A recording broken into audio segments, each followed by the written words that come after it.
In Genesis chapter 12, verse 1, God told Abram, "Go, leave your country, your family, and your father's house to go to the place I will show you." And when Abraham left, he didn't know where he was going, if you read the story. This could have been, and maybe it is for you, just a story from long ago about someone you don't really know apart from what you read. For me, it's a real story. It happened in my life. I met my husband, we discussed marriage at the time, and then he said he wanted to return to Nigeria. We were in France at the time, in my own country. And he said, "I need to go there first, to visit the place, to work there, to know whether I like it, whether I can live there, because that's where he needs to live and do what God told him to do, the plan that God had given him for his life, and for his life as a married man later." So I traveled. And you know, when you travel, maybe you have planned your travel. You have decided, okay, I'm going from point A to point B, and then I will settle there, and you have studied, maybe now on the internet, you know a lot of things about the place you want to go, like holidays, for example, or even to work temporarily. You know the climate, you have connections there, and for me it was nothing like that. My husband was still in France for 3 more months. I traveled. The only thing I knew was my plane was going from Paris to Lagos, from Lagos to Enugu. After that, I didn't know anything except that I had a job in that university over there at Nsukka. So I traveled. I even started with traveling from the southeast of France to Paris, a place that I didn't know at all. And thankfully, somebody helped me. Miraculously, somebody came on the scene, a friend of my family. And he was going to Paris, so he took me there. But I had to go to the embassy, the Nigerian consulate, and say, okay, I want a visa. And I had to fight for my visa. It was not that easy. I had to find words to convince the ambassador himself, because the others didn't want to take care of that. It was just 2 years after the Biafran War. And then I took the first plane. I still remember that plane was empty, except for 4 passengers. We were just 4 or 5. And there was no information on the flight, except that at a point, a lady came and serving tea and strange sandwiches. And then after that, we were left to our own occupations. And I was looking through the window. I was trying to imagine. We crossed. I remember crossing the desert, the Sahara, and it took so long. For me, it was like an eternity. I'd never seen the desert before. And then we landed in Lagos. Then I was hopped into a second plane. By the time I arrived in Enugu, my head of department, I didn't know him at the time, he's just a white guy, was at the bottom of the stairs. And he said, "Are you so-and-so?" And he took me. And then he started asking me whether I've taken medicine against malaria. I didn't even know what was malaria. I said no. And he took me to a pharmacy, then bought me this. And then we took a car, and then we drove to the place. And that was just the beginning of a total immersion in a place that I didn't know at all. The language was strange. Although I was speaking English, but their accent was completely foreign to me, and I struggled to understand what they were saying. Sometimes they would speak another language, Igbo, between themselves, an African language I didn't know anything about. And then I found that the place was cold. It was the heart of rainy season, and it was freakily cold. Thankfully, I had just a sweater and a blanket. But that was not what I thought about Africa. And then the behavior of people was very, very foreign to me. Everything they were doing was strange.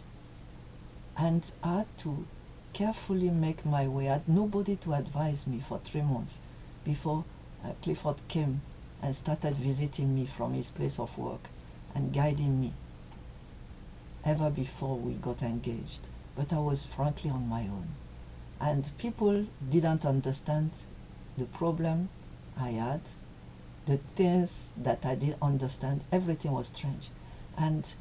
But that was the will of God. And that is what's happening to Abraham.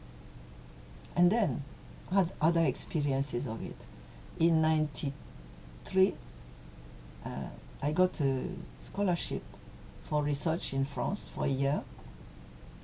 And I traveled with my family. By then, we were, 2 of us, my husband and I, and then 2 children, 3 children, 4 children.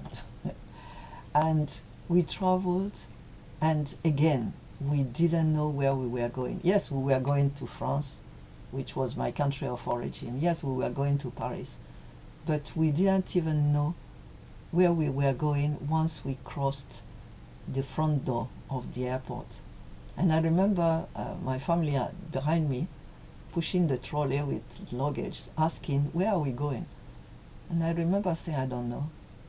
I thought that maybe somebody would be waiting for me since I was on scholarship. My idea was, okay, somebody would be welcoming me and taking me to a place. But I didn't know anything. And instead of what I expected, the person that appeared was my sister-in-law, one of them. And she didn't ask any questions. She took us into her car, and then we went to her home, and from there we started trying to settle and organize our life. And then I thought, after going back to Nigeria in 94, I thought that was the end of the experience. And then 1 year after that, in 95, I had to travel to the UK. And that one was even worse than going to Nigeria for me.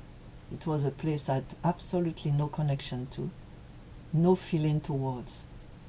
And I traveled. I didn't know where I was going again. Thankfully, somebody waiting for me at the airport. But then I had to go to Scotland. There again, I didn't know a soul. I went there for a conference, went back to London, and I was just moving in a world that was strange. Again, I had difficulty with the accent. I didn't know how to pronounce some towns' names. It was all strange. And you know what? The only help I had in all these occasions was the certainty, the assurance, the anchor that God Himself, by His Holy Spirit, was leading me. If not, I don't know what I would have done. He was, and He is, the one that leads me. My husband, before we married, gave me a new name. Many people got new names. Abram became Abraham. And other people, Peter changed his name. Saul became Paul. I got a new name. My first name was Françoise. It means French. I was deeply anchored in my country's soil, like a tree. And then I was uprooted, and my new name said, Safe Journey. I became a traveler. Not only once, but so many times. Small travels, bigger travels. I've been a traveler, incessantly moving in and out, making bags and empty them to start again next time. Sometimes I wonder, and my husband laughs and says, well, you're a traveler. But it was not my own idea. It was not my nature.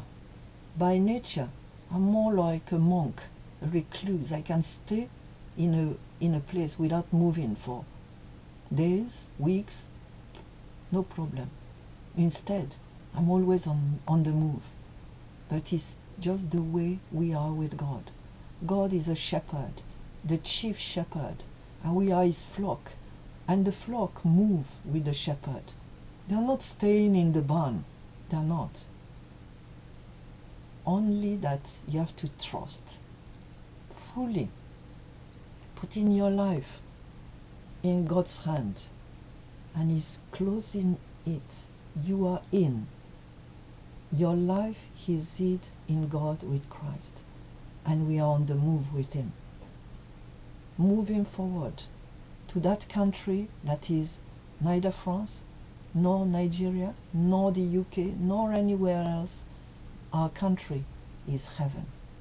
That's where we are going. Just like the people of God in his book. I want to encourage you. If I can do it, you can do it.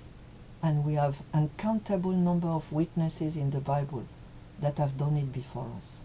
So, enjoy the journey.